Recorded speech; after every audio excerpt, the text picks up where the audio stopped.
Namaskar and good evening. Welcome to this weekly briefing in the virtual format. I will start with a readout. In fact, I have two readouts. First is in the form of an update on the Vande Bharat mission. Under phase 4 of the Vande Bharat mission, a total of 1083 flights have been scheduled so far. These flights are operated by the Air India Group, Indigo, SpiceJet and Go Air from 29 countries to 31 airports in India. As we begin dovetailing phase 4 into phase 5, 8,78,921 Indian nationals have returned as on 29th July 2020. And of these, 1,07,452 Indians have returned from Nepal, Bhutan, Myanmar, Pakistan and Bangladesh through land borders. You would know that we have announced phase 5 of the Vande Bharat mission, which is scheduled to start from the 1st of August. A total of 792 flights, which includes 692 international flights and 100 domestic flights, have been scheduled under this phase to repatriate Indians from 23 countries. The GCC countries, USA, Canada, UK, Germany, France, Australia, New Zealand, Malaysia, Philippines, Singapore, Bangladesh, Myanmar, Thailand, China, Israel, Ukraine and Kyrgyzstan. These flights would cater to 21 different airports across India and repatriate an estimated 1,30,000 Indians stranded abroad. The second announcement that I have is something that you would have seen earlier today, which was the joint inauguration of the new Supreme Court building in Mauritius. Earlier today, our Prime Minister and Prime Minister of Mauritius jointly inaugurated the new Supreme Court building through a video conference. And you would have heard PM's speech on the occasion. You would have also seen the press release which was issued subsequently. Now, the Supreme Court building in Mauritius is another landmark project which has been implemented under India's Development Cooperation Partnership. And it is also an example of our ability to implement such projects in various parts of the world. The new Supreme Court building provides state-of-the-art facilities. It is an energy efficient building. The project has been completed on schedule and at a cost which is below the initial estimates. As PM noted in his speech on this occasion, India is making development partnerships that are marked by respect for our partners. It is marked by diversity, care for the future and sustainable development. And our development partnership footprint at this point of time transcends the globe. It includes successfully completed projects in various parts of the world, like a major housing project in Sri Lanka, the Parliament building in Afghanistan, the Mahatma Gandhi Convention Center in Niger, and a project for the emergency and trauma hospital in Nepal, which led to improvement in health services. So this is by way of my two announcements, and now I'll move on to your questions. So over to you, Pawan, for the questions.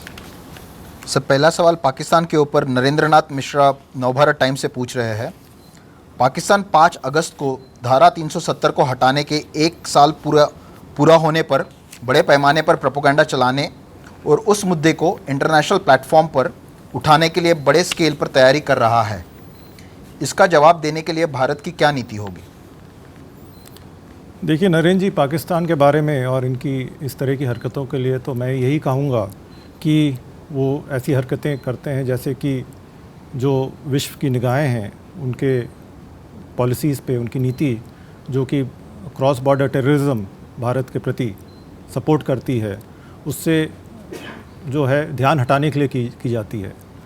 जहाँ तक हमारा सवाल है, जहाँ तक India का सवाल है, मैं ये कह सकता हूँ कि 5 अगस्त जो है हमारे लिए ऐतिहासिक होगा, क्योंकि इस दिन 2 केंद्र शासित प्रदेश जम्मू और कश्मीर और लद्दाख के विकास में, के आर्थिक और सामाजिक विकास में जो भी बाधाएं आ रही थीं, हम उनको दूर कर पाए। अगले सवाल कुलभूषण जाधव मामले पर है।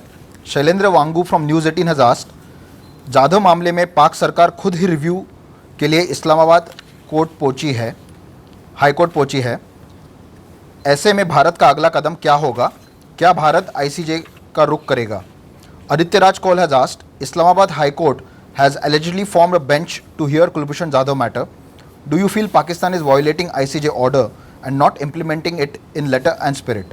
Maha Siddiqui from CNN News 18 has asked, there is a hearing regarding Kulbhushan Jadhav in Pakistan on Monday. Has Pakistan told India what this hearing exactly is about, when India has so far been unable to even appoint a lawyer for him?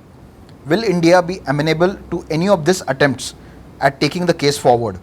Athar Khan from Times Now has asked, Islamabad High Court will hear Jadhav case on the 3rd August. Any reactions on the proceedings given that India has consistently debunked the probity and fairness of the court proceedings there?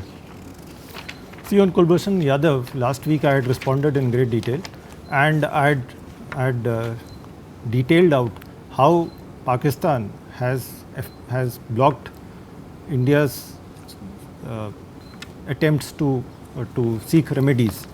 I had also brought out how Pakistan is in violation of the ICJ judgment as well as their own ordinance. I had described how they have not provided unhindered, unimpeded and unconditional access to Shri Kulbhushan Yadav, how they have not provided documents requested by us, their actions with regard to the ordinance, all of which expose the farcical nature of their entire approach to this. So I had also explained what is our position in this as of now, which is that we reserve our position in this matter, and which includes the right to avail of further remedies. And I'll also reiterate that we stand committed to protect the life of our national, Shri Kulbhushan Yadav. Athar Khan from Times Now has asked, would the spokesperson comment on the recent remarks by the Bangladesh Foreign Minister, where he said that India should prevent making moves that can fracture historic ties with Bangladesh? He has maintained that Ram temple construction is an internal matter for India, but his comments taken in their entirety are quite significant. A similar question has been asked by Anish from UNI. India-Bangladesh relations are exceptionally close, and you would have seen the recent remarks by EM, where he has said that Bangladesh is a role model of good neighborly relations in this region. As regards the question that you are asking, we are confident that both sides appreciate mutual sensitivity and mutual respect in building further on this relationship. Kallol from The Hindu has asked, Bhorer Kagoj of Dhaka has reported with Bangladesh government officials saying that the locomotives India sent to Bangladesh this week are second hand and are at least 7 to 5 years old. Will MEA please respond to this? Kallol, we have seen other mischievous stories from the same source which pertain to our ties with Bangladesh. In fact, there was also a concocted story recently about our High Commissioner. Particularly on the locos that you are asking, I can tell you that it is my understanding that these locos have been provided from our existing inventory based on a specific request and an urgent requirement of Bangladesh. Nirmala Ganpati from Straight Times has asked, how many more members of the Afghan Sikh community are expected in India and when? How many visas have been issued? Thanks. Athar Khan from Times Now has asked, the Afghan minority Sikhs who came to India, what plans for them? Will they be given long-term visa? And are more such families coming to India from Afghanistan or other neighboring countries? Shailendra Wangu from News 18 has asked, Sikh Hindu Afghan नागरिक हाल में ही भारत आए हैं, क्या उनकी नागरिकता पर जल्द फैसला होगा और कितने अफगान नागरिक भारत आने वाले हैं? I had responded to these questions partly last week, where I had said that how there has been a recent spurt of attacks on minorities in Afghanistan belonging to the Hindu and Sikh communities. I had also described how it has been done by terrorists at the behest of external supporters. See, our mission in Kabul, despite the COVID situation, facilitated the visas for the return of the first group which arrived here last week. And what I can also say is that their cause for permanent settlement here will be examined and will be facilitated as per extant rules and policies. We are in touch with others who would like to return, and we would facilitate their return. Abhishek Jha from DD News has asked, reports suggested that Darchula District Administration Officer has written a letter to Indian authorities in Darchula, Uttarakhand, stating that Limpiadhura, Lipulek and Kalapani are Nepal's territories as per Article 5 of the Sagoli Treaty. MA's reaction on it. Similar questions have been asked by Mr. Suresh from Kantepur Media and Siddhant Sibal from WION. See, on more than one occasion, I have laid down our position on the India-Nepal boundary issue, and our position is clear and consistent. So I would not like to go further into this. Manoj Menon from Mathrubhumi Daily, Anup and Saju Mohan from Manorama News have asked a question. Please share the updates on Trivandrum gold smuggling case. Has MA sought permission from UAE authorities to take statement of attaché of UAE consulate Trivandrum? I had already responded on this last week, so I have no further updates at this point of time. The next question is from Parikshit Luthra from CNBC TV 18. After US, Germany and France, which other countries are we likely to establish air bubbles with? Parikshit, this is something which the Ministry of Civil Aviation is involved in. So I would, my understanding is that there are discussions going on with some countries in this regard. So I would ask you to seek more information from them. Mr. Anup and Saju Mohan from Manorama News has asked, Kuwait has imposed temporary travel ban to Indian citizens. Our response? I don't think this ban is specific to Indian nationals. These are some restrictions on travel because of the COVID situation, and the civil aviation authorities of both sides are are holding discussions on to work out related arrangements at this point of time. Ranjit Kumar from Rakshak News has asked, China has claimed completion of disengagement on most of the LSE. Can you confirm? Sridhar from Asian Age has asked, what is the status of disengagement on LSE? Is it true as claimed by China that the process is almost complete? Maha Siddiqui from CNN News 18 has asked, China says there is disengagement at most places. Does it mean that at Pangong Lake, China has gone back to status quo ante? Anish from UNI asked, what is the current status of ongoing disengagement process on LSE? There are reports that Chinese are not pulling back. Is it true? Similar questions have been asked by Abhishek Jha from DD News, Vijay Lakshmi from India TV, Nainima from The Print, and Deepak Ranjan from PTI Bhasha. See, to respond to these questions on disengagement, I'll first give you a background. You would have seen our press release which we issued after the 17th meeting of the WMCC, where we said that the two sides reviewed the situation in the India-China border areas along the line of actual control in the western sector. They agreed that early and complete disengagement of the troops along the line of actual control and de-escalation from India-China border areas in accordance with bilateral agreement and protocols and full restoration of peace and tranquility was essential for smooth overall development of bilateral relations.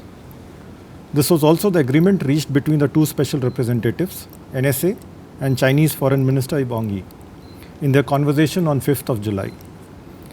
There has been some progress made towards this objective, but the disengagement process has as yet not been completed. The senior commanders of the two sides will be meeting in the near future to work out steps in this regard. As we stated earlier, the maintenance of peace and tranquility in the border areas is the basis of our bilateral relationship. Therefore, we expect that the Chinese side will sincerely work with us for complete disengagement and de-escalation and full restoration of peace and tranquility in the border areas at the earliest, as agreed by the two special representatives.